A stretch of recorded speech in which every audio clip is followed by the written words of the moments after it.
You're listening to Maximum Medicine Radio with host Doc Martin. Stay tuned in or call in. You won't want to miss what's happening next.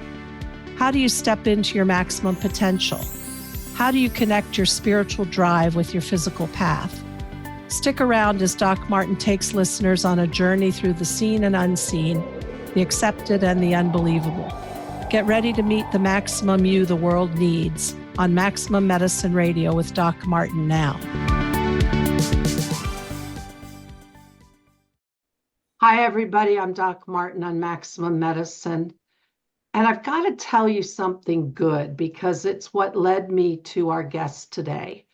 Our guest is Kelley Harrell, and you'll hear all about her things that she dives into and her nature work, her work as an elder, her shamanic work. But I found Kelley through just browsing through the Shaman's Directory. And if you don't know that, you should check it out because it is a collection of people who practice any sort of shamanic work, ceremonies, soul retrieval, connection to the elders, any sort of thing in many mythologies, Celtic and Norse and Peruvian and South African, but you should check it out. And that's how I found Kelley Harrell. Kelley, welcome. Thank you. Thank you for being here. Having me. So the little I know about Kelley is what I read about her, and she has worked deeply with the land and through that has developed a deep understanding of being an elder and being an ancestor, and pulls together her shamanic background and Norse mythology. So I'll let her tell you all about that. Thank you. Yes, my lens is animistic. My work primarily focuses on death work, which encompasses quite a lot of things, including ancestor tending and shadow work. I work through my practice, Soul Intent Arts, for almost 30 years now to help people create ethical, sustaining spiritual paths that are based on their ancestral lines and ecosystems. My personal path tends toward Seidr, which is a Norse tradition, as well as Druidry, and some indigenous Irish spiritual teachings. But I don't teach these things. I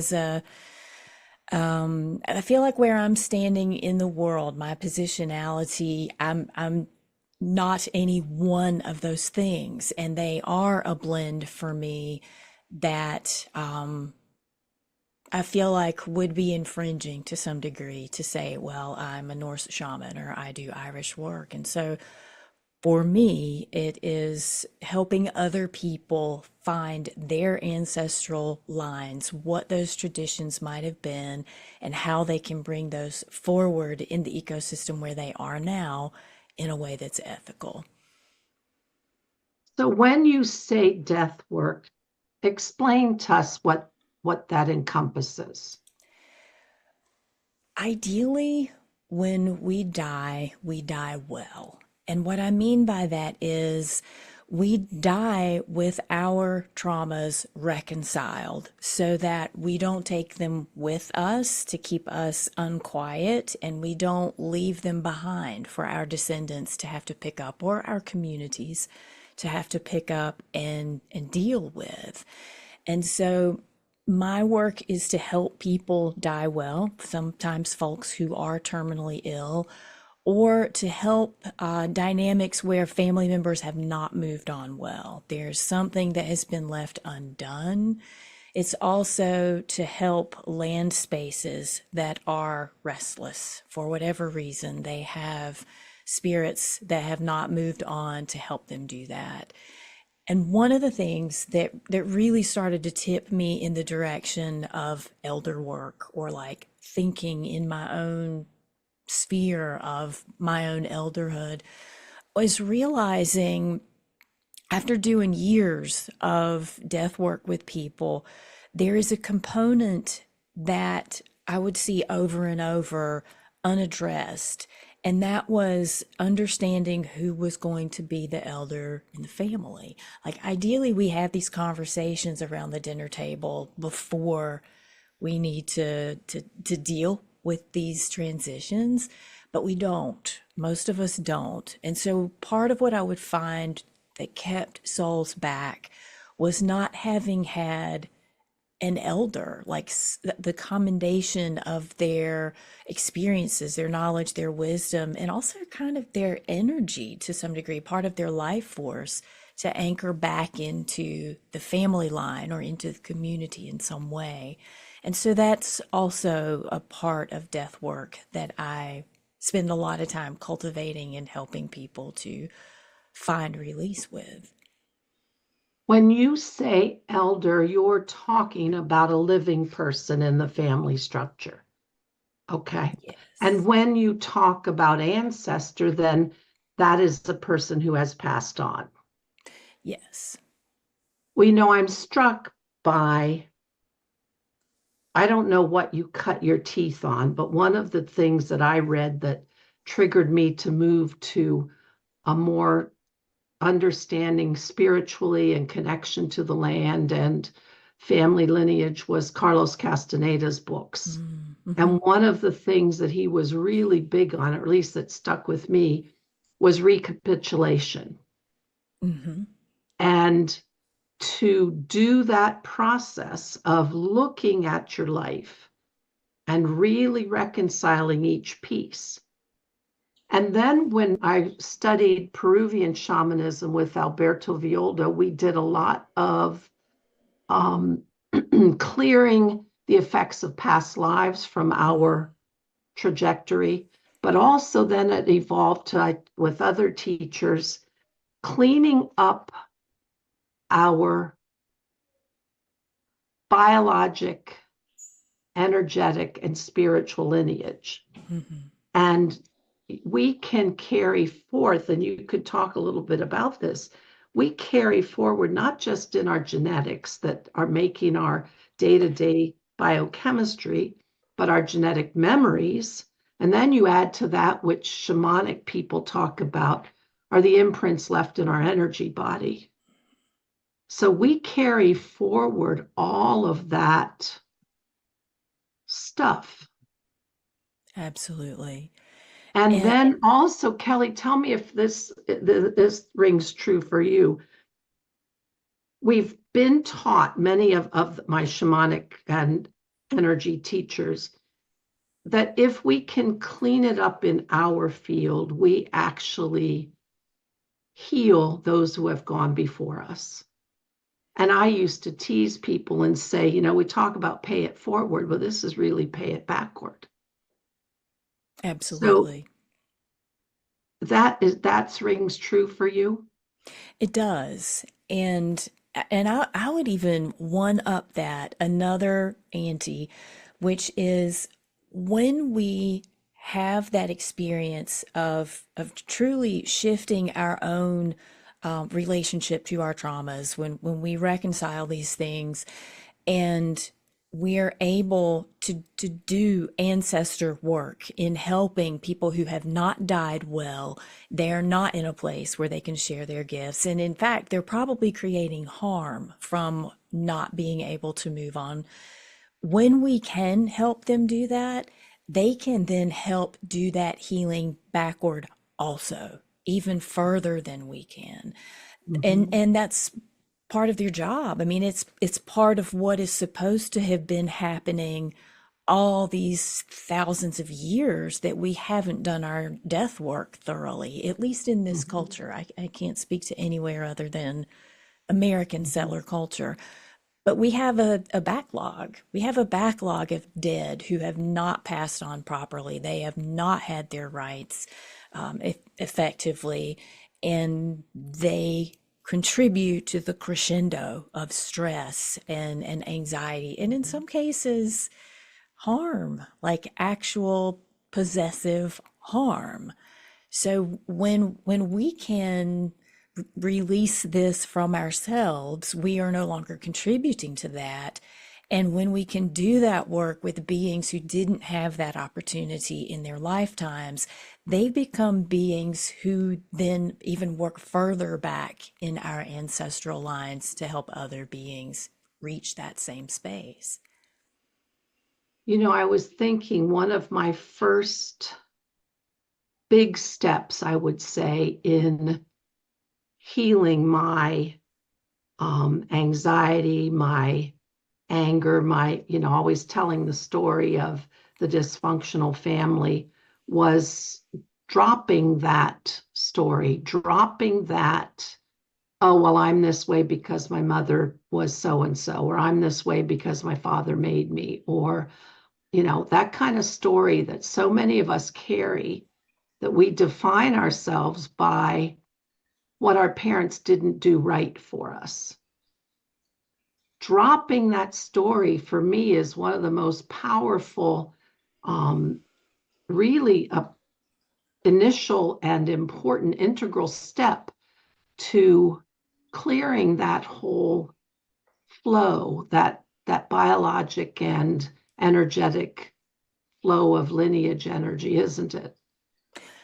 Absolutely. And I don't know if I would use the word dropping it, but realizing that they parented the way they did because they didn't have whatever they needed either. And that was a really key thing I wanted to put forward in the book. Like, this book isn't about blaming your parents or your grandparents or whatever for your state of your life. It's about realizing how big the gap of having fit elders who had done these processes and in their relationship with nature, like maintained their sense and awareness of oneness. It goes way back. It goes back generations. And Mhm. so for me, I think kind of the same outcome of realizing they didn't have it either. And neither did their parents or their parents or their parents way back. And there's an allowance to drop blame when you Right. can make that kind of understanding. And when I drop the blame, I've got more room to do the work I really need to be focused on. And also for me, when I was able to drop that blame, when my view wasn't clouded by poor me and anger and, wishful thinking that that was something else, I started to see the good stuff I got. I started to Yes. see the courage they had in really hard situations for their own growing up, and how they did a really good job navigating in circumstances that I never really understood. So it does, when you take away that, take off your dark glasses, and then you can start to see the light in places, can't you? I think that's a really important point because there's a lot of emphasis on ancestor work right now, and I think that's wonderful. I think it's needed. I think it is like the part of the conversation, particularly in shamanic communities that we've needed to move into. But it also has to, I don't know, we have to really step into being able to, I don't know, take it further to whatever the next part of that understanding is, and release the blame, because we also have shame tied up in that. And Mhm. we can't get to the good stuff while we're holding on to shame.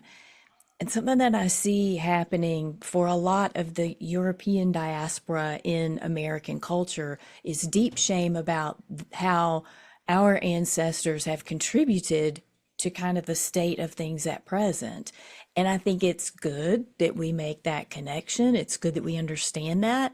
But they also brought a ton of strength and skills and gifts that we have access to, but we can't fully access them until we get rid of our own shame about how we ended up where we are.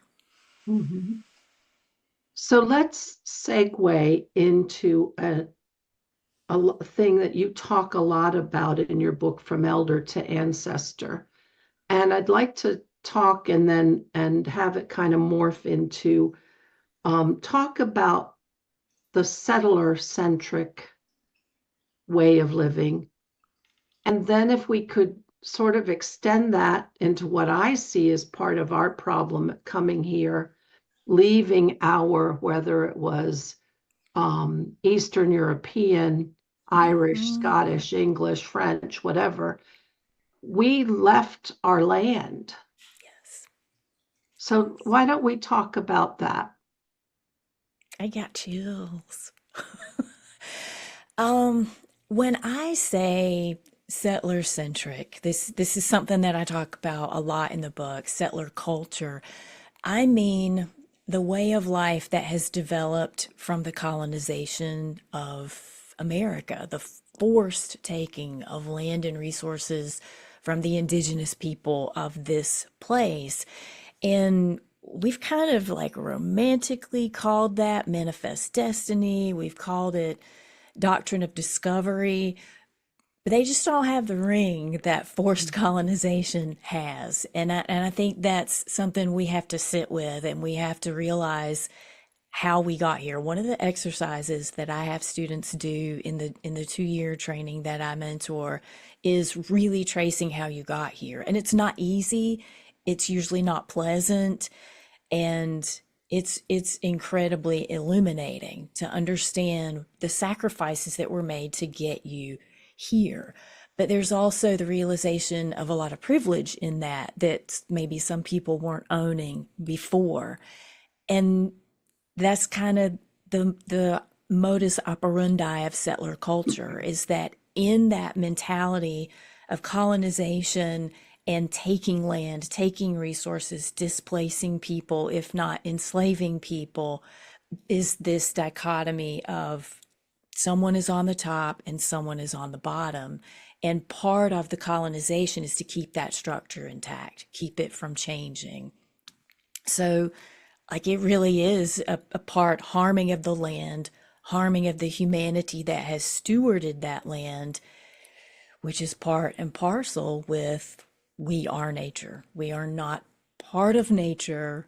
We are nature. So when we harm nature, when we harm each other, it's all in relationship. And one of the things that is happening, and maybe it started in the 60s. I don't know if you're old enough to remember back then.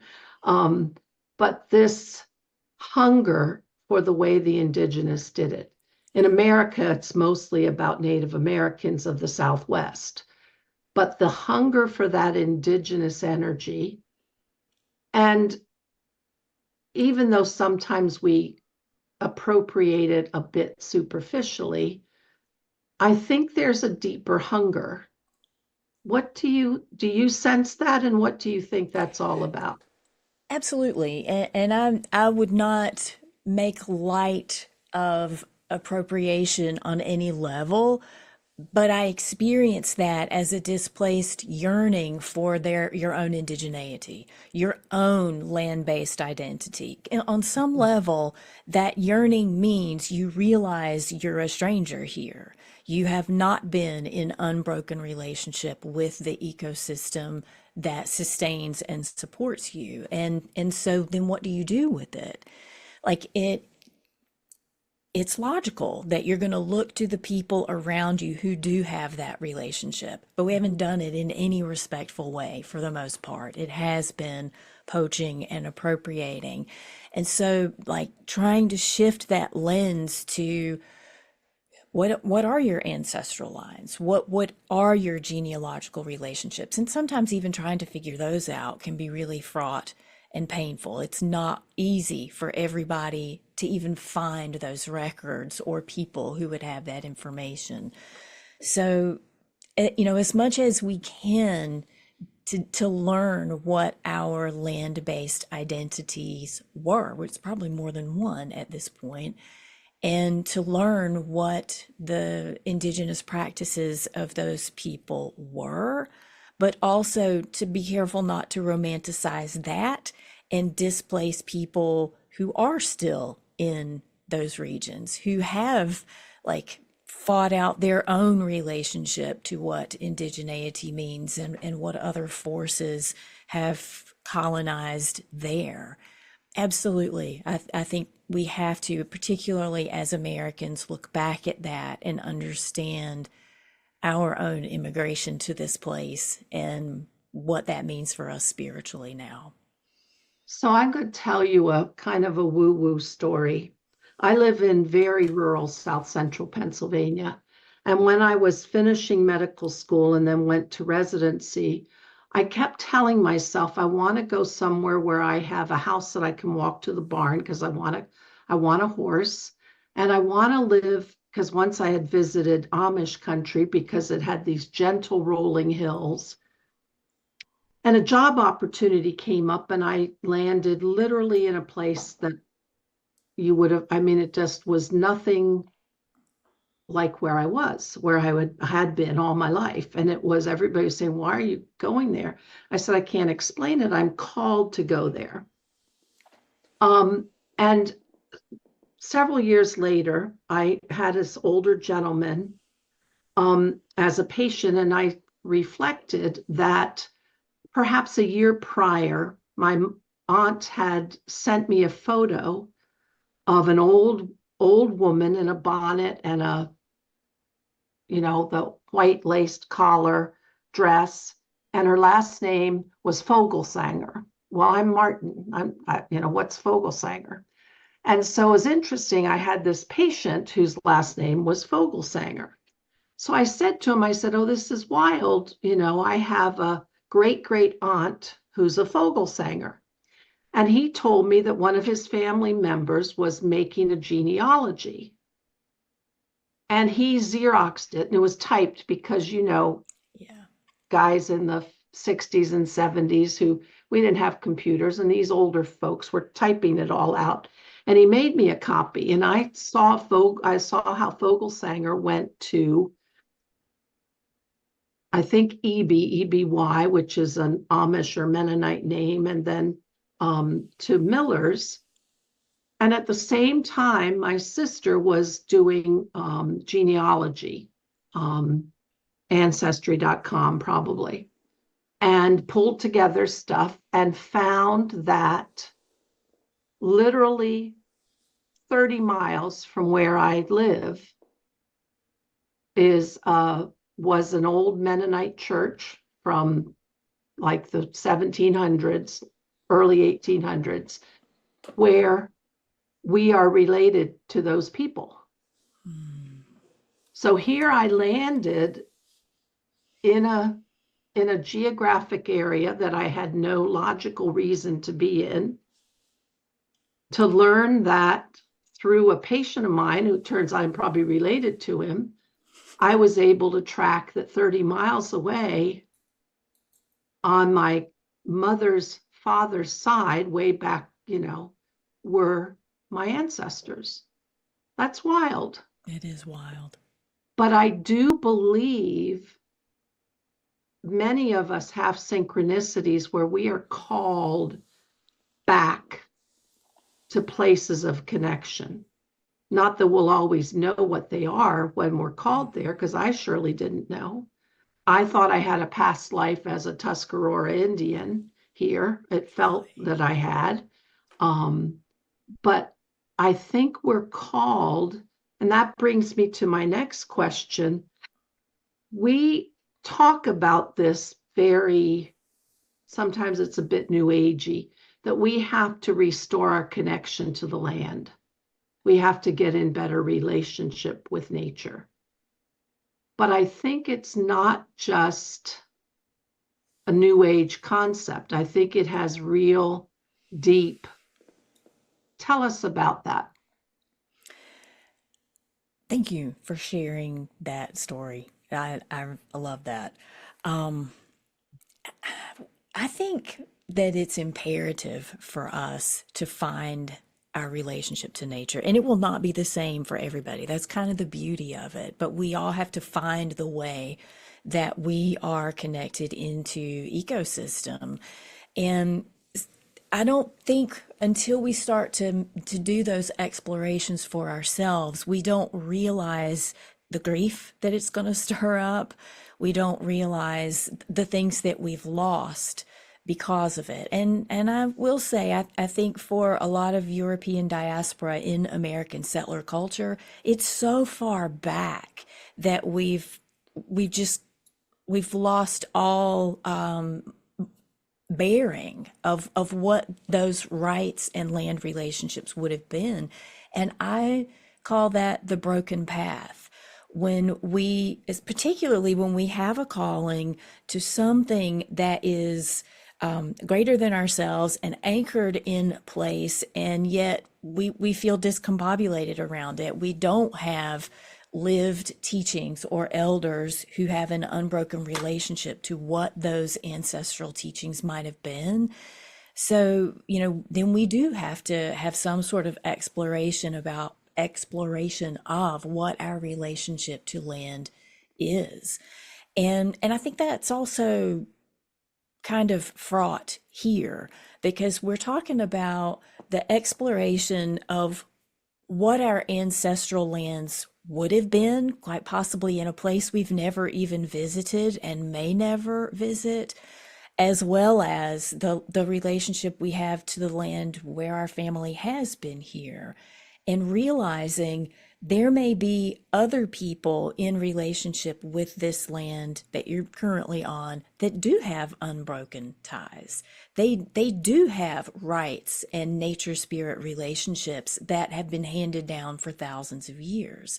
So there's kind of like this duality of working out what your ancestral relationship to ancestral lands would be, and also staying respectful that other people have unbroken relationships to the land that you're on right now, and you're still called to be there. You are still called to be in that place and somehow be part of that community in a way that's respectful for everybody involved.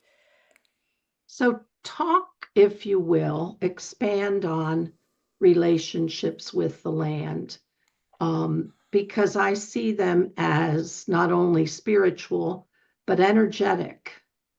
And you mentioned nature spirits, and I'll just share a little where I ended up, the property I ended up buying in 2010.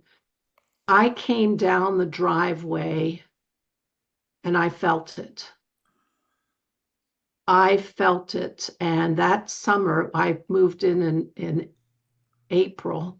And in May, there was a visitation of lights coming out of the woods, multiple fast moving, small lights coming out of the woods, dancing across the garden, dancing across in front of the barn. And I go to bed early because I usually get up really early. So here I am at 10:30 at night looking out the window at these lights, knowing that they were not fireflies, that they were, and these lights danced and performed, and I felt that they were the woods coming out talking to me. And so the next night I got up, I made myself get up at 10:30. Usually I'm sound asleep, and I went to the living room window.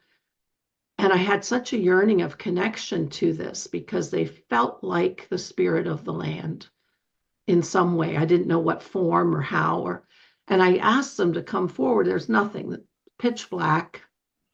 And I asked again, and in about 3 minutes of sitting there and saying, I really want to connect to you, all of a sudden, massive, hundreds of dancing lights.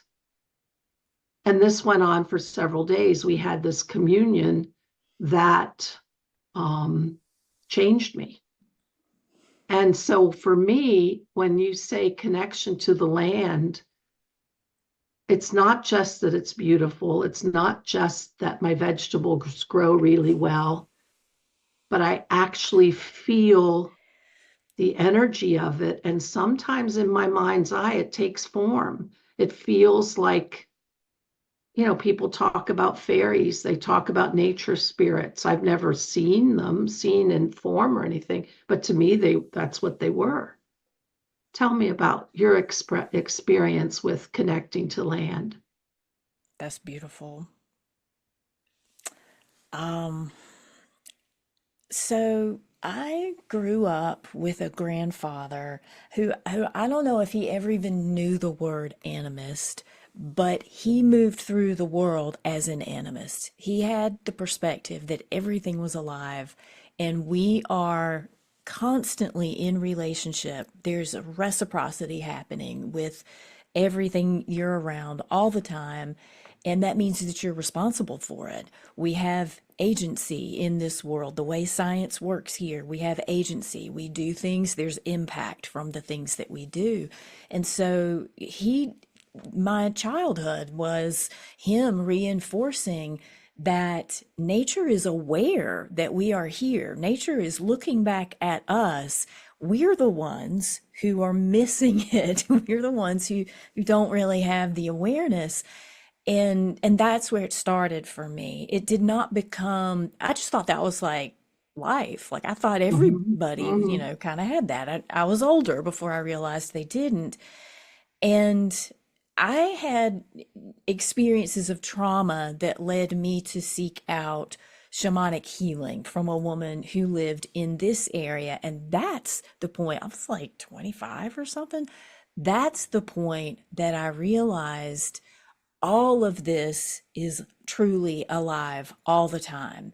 And it's not enough to just know that philosophically. It must be a lived experience. It kind of drives me nuts when people say animism is a belief that everything is alive. No, it is an experience that everything is alive. It is intentionally holding your awareness that everything is alive. And when you can step into that, when you can sit on the porch at 10:30 at night and tell them that you want communion with them, there is a that is a form of reciprocity. That is a way of saying, I see you, I hear you, I know that we're in this together.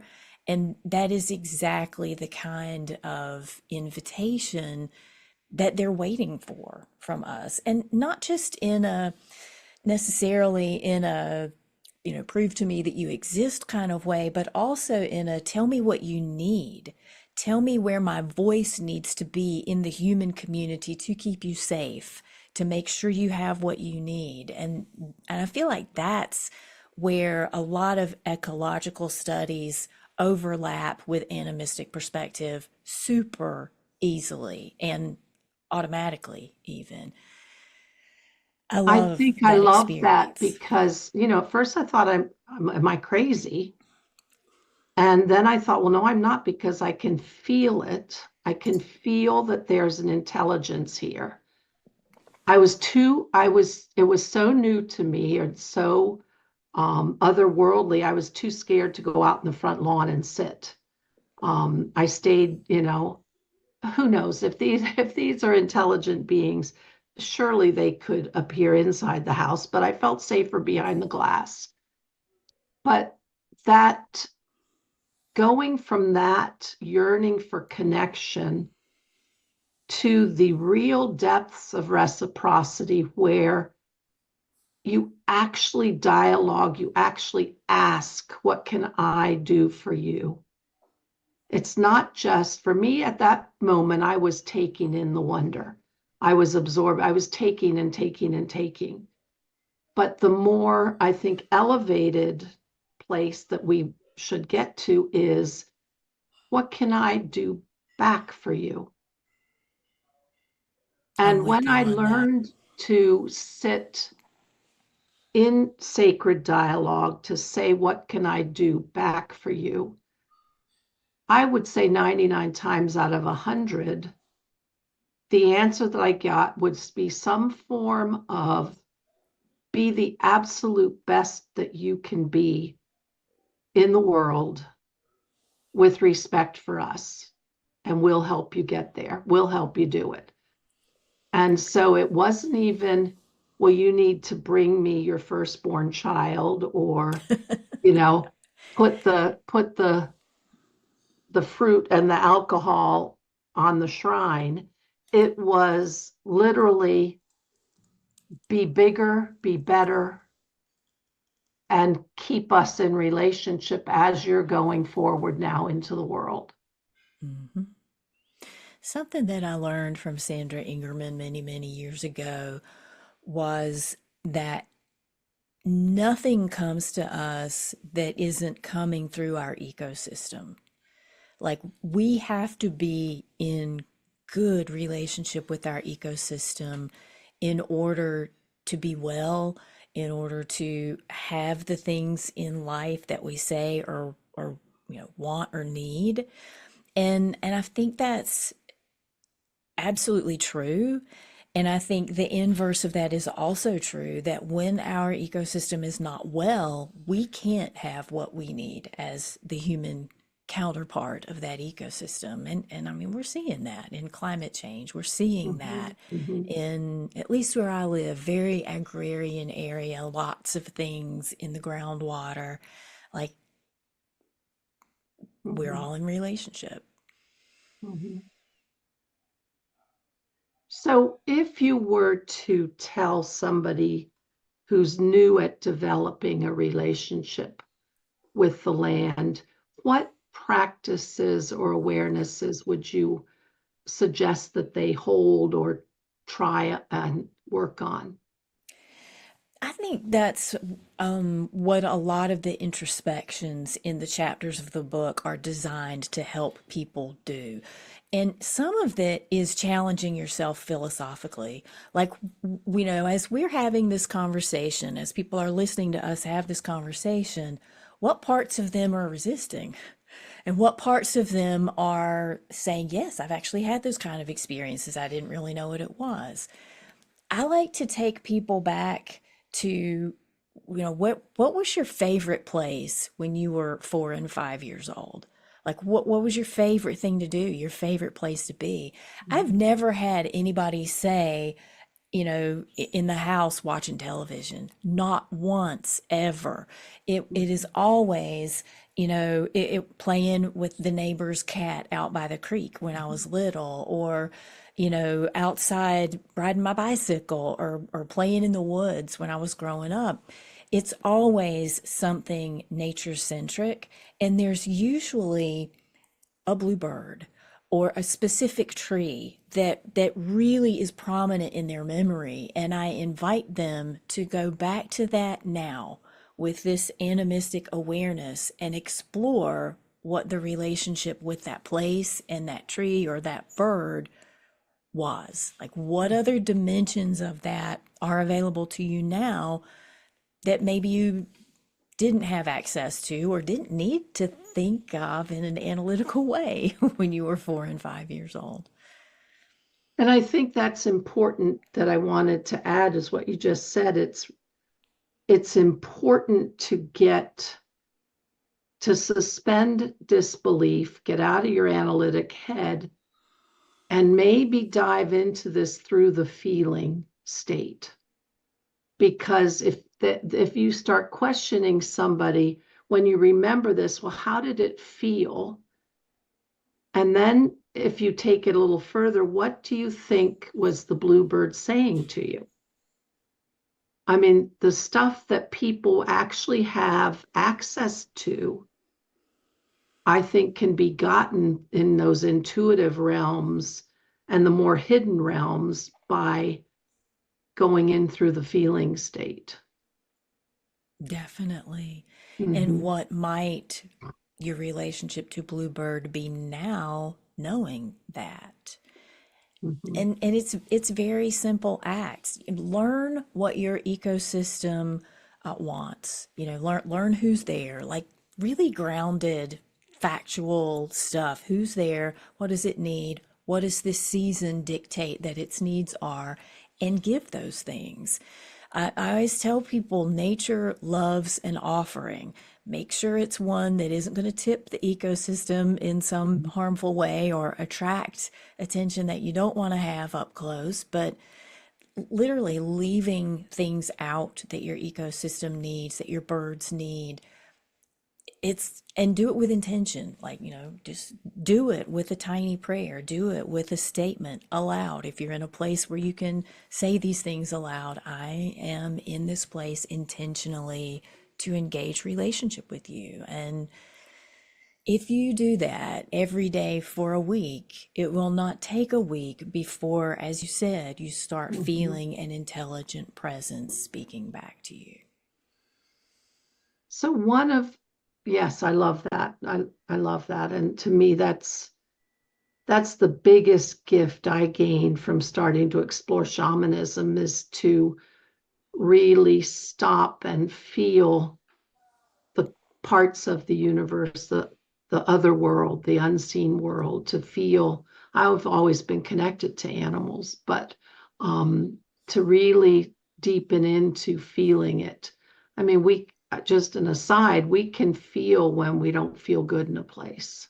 Hmm. I mean, we can feel like, let's get out of here. This is, and the more you practice your feeling state, the more you'll have messages that come through or intuitions that guide you. We have probably 10 minutes or so left. Um, I'd like to talk about what you talk about in your book, From Elder to Ancestor, the importance of connecting to your body, the embodiment, and how that helps develop your sacred self. Can you talk about that? Definitely. I think it's challenging because we've had a lot of recordings kind of layered in what sacredness means and what sacred self means. And I think we each have to spend time with that to come into relationship with what it really is. And so I'm always really careful to not prescribe this is what it is or this is what you're looking for.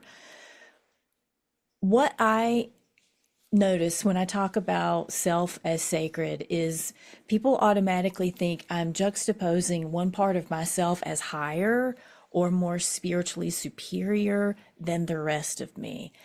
That has never worked for me. like like ranking parts of myself has never worked.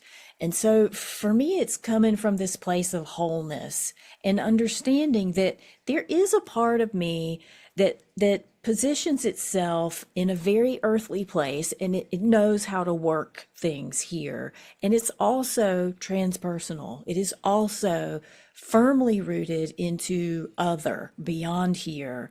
And it can draw on the skills of both of those components of who I am and inform me if I allow it to. And for me, this kind of breaks people often when I say it, but body is how I connect into that. We've like, especially through the 90s, there's been this mind, body, soul. But the emphasis has always been soul's better. Like soul's the one you really want. And if you're tapped into soul, everything else will be fine. As an animist, that does not work for me. It is all soul. Body is soul. Body has its own relationship to the sacred, apart from what my mental or philosophical projection of that is. And so I think you can call that embodiment, but again, I think that's a sticky word that we have to kind of reclaim from these like Instagram presences that only put embodiment forward as being super present or incredibly aware, and it feels magnificent. If you're in a body that is disabled, if you're in a body that is chronically ill, neurodivergent, I have all of that going on myself. It doesn't feel great to be in my body. It doesn't feel great to have this experience of full presence. But I have to accept that all of that is who I am and it's all sacred. I don't necessarily like it, but it's all sacred. And for me, when I can get to that place of oneness with myself, then I feel embodied. Then I do feel sacred. I feel connected to the ecosystem. I feel connected to nature and the planet and beyond the planet. So there's a lot going on in that body connection for me that is deeply spiritual. And I always encourage people to explore how you get there. Like try all the things. Try the step 1, step 2 sort of here's a way you can do it. And if that doesn't get it, keep going. That doesn't mean it is not there for you. Doesn't mean your sacredness can't be felt. Doesn't mean you can't be embodied in the way that feels right and works for you to experience oneness. Keep exploring and let yourself be open to what's available. I think one thing that might be a barrier for many people is how society has built this concept of shame for any body that doesn't fit the perfect mold. And how many of us have carried around that shame. So that was just one thought, and how to really, really let that go. And the other thought I have is when I think about the energetics of it, when I think about, we talk again, this is a new age thing, you've got high vibration and um, upper chakras and lower chakras. Well, literally, energetically, bringing in a refined energetic of a guidance from spirit and literally bringing it through our body into a creation that we put forth in the world. Energy is really manifesting through our 3D everything. So that's one thought. The other is when I think, when in my meditations, when I go down into atomic level, and I'm not at all saying that what I see is accurate, but I can sense the molecular vibration that when I dive deep enough, I actually, and this has happened multiple times, I'll go through that and end up in the galaxy. So my sense of that, or how my intellect makes sense of that, is the actual molecular structure. Our atoms are literally stardust, the same atomic minerals and metals, and the vibrational patterns are literally what exists for planets as well. So to me, that strengthens my knowing that we are not different. Agreed. And to like dial that in on a super personal level, which I don't experience that I can't speak, that the personal is separate from all things. Shame is a being.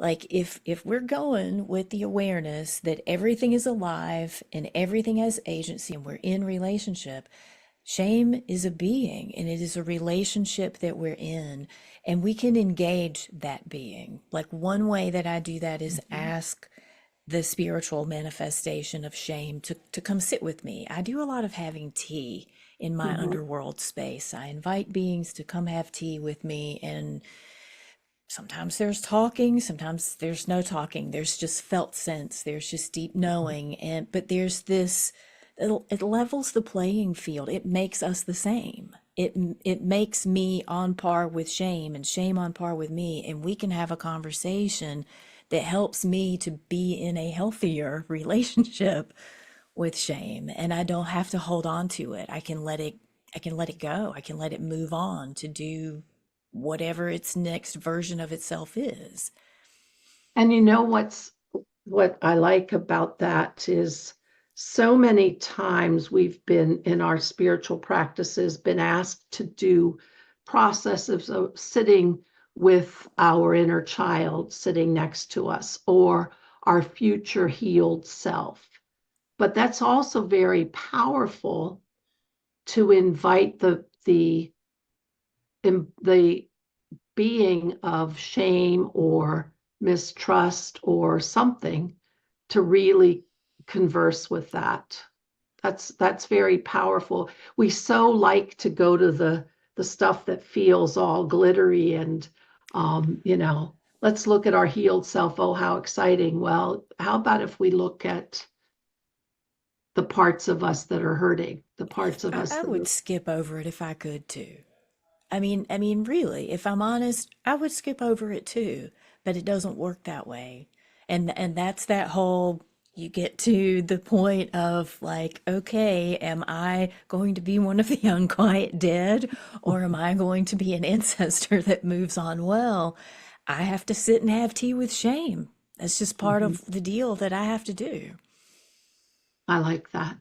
So, Kelley, we have about 2 minutes left. Would you tell the listeners first, tell them one thing or two things that you would really like them to remember or to try.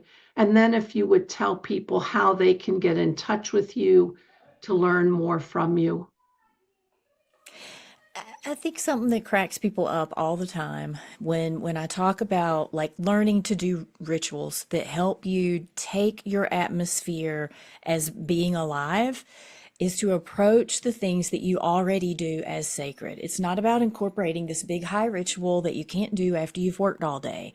It's about brushing your teeth with the sacred perspective. It's about realizing the elements that are involved and the relationships that are involved with the toothpaste and the brush and the countertop and you and your body and how you feel.